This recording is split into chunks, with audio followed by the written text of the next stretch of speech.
अब बात करते हैं बाबा बागेश्वर की, जो बीते कुछ दिनों से लंदन में राम कथा सुना रहे हैं। लेकिन वहां की तस्वीर भी जोश और खरोश वाली थी, क्योंकि वहां पर युवाओं ने बढ़ चढ़कर राम कथा में हिस्सा लिया, भगवा झंडे दिखते रहे और बाबा ने कहा कि हिंदू धर्म में एकमात्र लक्ष्य यह है कि भारत हिंदू राष्ट्र बने। लेकिन उन्होंने युवाओं को भी संदेश दिया। उन्होंने कहा, जब हनुमान जी का झंडा यहां लहरा रहा है तो भारत हिंदू राष्ट्र बनकर रहेगा। यह रिपोर्ट देखिए।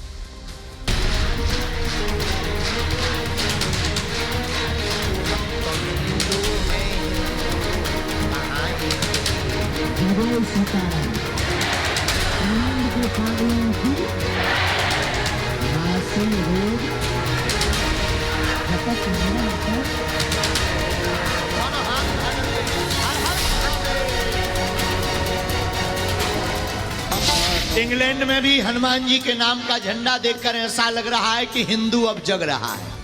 7 समंदर पार सनातन का जलवा बरकरार। जिद है कोई ना गुरूर है हमें, बस तुम्हें पाने का सुरूर है हमें। प्रेम आपके चरणों से किया तो क्या गुनाह कर दिया, सजाब जो भी हो मंजूर है हमें। फिरंगियों की जमीन पर बाबा बागेश्वर के हुंकार। हिंदू है हिंदू कहाँ आएंगे। इंग्लैंड में भी कोई हमारे भारत माता के झंडा पर उंगली नहीं उठा सकता। हिंदू राष्ट्र का सपना अब होगा साकार। युवाओं के जोश को देखकर लग रहा कि अब भारत हिंदू राष्ट्र बनकर के ही रहेगा।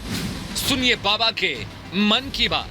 इंग्लैंड में रहने वाले लोगों, जाग जाओ और अब कोई हिंदुओं के ऊपर उंगली उठाए तो हम सब एक हो जाओ। अंग्रेजों का भेला, बाबा बागेश्वर की लीला।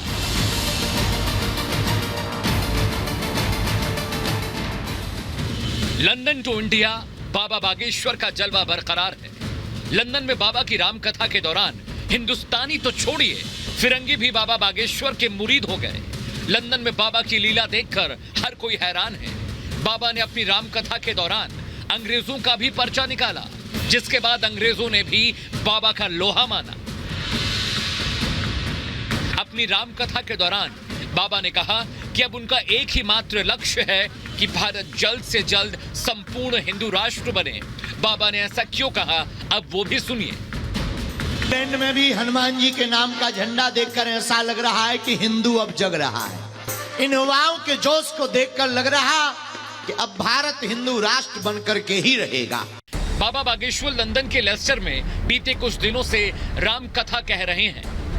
बाबा की कथा सुनने के लिए लोग घंटों का सफर तय करके बाबा बागेश्वर के दिव्य दरबार में पहुंचे। बाबा ने अपनी राम कथा के दौरान हिंदुओं से आह्वान किया कि अगर हिंदू एक हो जाएं, तो ना तो कोई मंदिर ही जलेगा और ना ही किसी हिंदू की विदेशी जमीन पर हत्या होगी।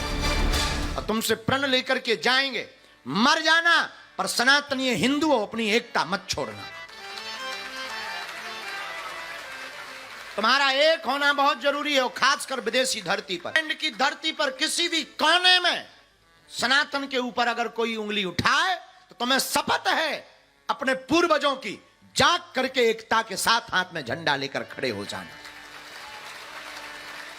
बहुत हो गया, और अब इंग्लैंड में भारत का झंडा जलेगा नहीं, फहराया जाएगा। धरती पर भी बाबा बागेश्वर ने अपनी राम कथा के दौरान कहा कि इंग्लैंड में भी अब हमारी भारत माता पर कोई उंगली नहीं उठा सकता। मंदिर में भीड़ और सड़कों पर तूफान चाहिए, राम राज्य से भरा हिंदुस्तान चाहिए। अब इंग्लैंड में भी कोई हमारे भारत माता के झंडा पर उंगली नहीं उठा सकता। हमें कुछ नहीं चाहिए, मंदिरों में भीड़, सड़कों पर तूफान चाहिए और राम राज्य से भरा हिंदुस्तान चाहिए। पंडित धीरेन्द्र कृष्ण शास्त्री विदेशी जमीन पर सनातन धर्म की अलख जगा रहे हैं।